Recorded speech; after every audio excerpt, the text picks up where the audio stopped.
उदगीर तालुक्यातील मौजे वाडवणा बुद्रुक येथे शासकीय रास्तभाव धान्य दुकान 4 आहेत। या रास्तभाव धान्य दुकानातून केंद्र शासनातर्फे एका व्यक्तीस 5 किलो धान्य मोफत दिले जाते।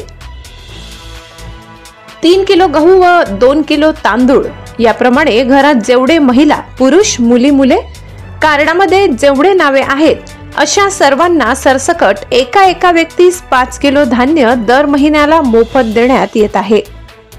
मात्र पावसाळ्यात पावसामुळे रस्ते जाम व प्रवास धोकादायक, वेळेवर धान्य पुरवठा होणार नाही, नागरिक उपाशी राहण्याची वेळ येऊ नये म्हणून जून, जुलै, ऑगस्ट या 3 महिन्याचे धान्य एकदाच देऊन देशातील एक पण गोरगरीब व्यक्ती उपाशी राहणार नाही याची काळजी घेत केंद्र शासनाने नागरिकांना, कार्ड धारकांना पावसाळ्यात एकदाच 3 महिन्याचे धान्य रास्तभाव दुकानातून देण्याचे निर्णय घेण्यात आले।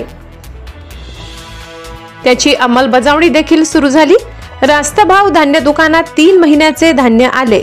दुकानदार वितरण पण करीत आहेत, मात्र कार्ड धारकांना युनिट प्रमाणे 3 महिन्याचे धान्य मोफत वाटप करावयाचे असताना रास्तभाव दुकानदार एका कार्ड धारकांना 5 किलो धान्य कमी देत असल्याची खात्रीलायक चर्चा होत असून या गंभीर बाबीकडे उदगीर तहसीलदार व संबंधित पुरवठा विभाग जातीने लक्ष घालून दिवसाढवळ्या दुकानदार धान्य कमी देऊन गोरगरीब कार्डधारकांची होणारी लूट थांबवून दुकानाचे परवाने रद्द करतील का?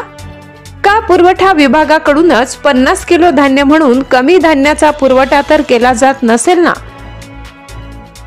जर पुरवठा विभागाकडून पूर्ण 50 किलोच्या मापाचे धान्याचे पोते दिले जात असेल तर दुकानदारांची कमी धान्य देण्याची एवढी मोठी हिंमत झाली कशी?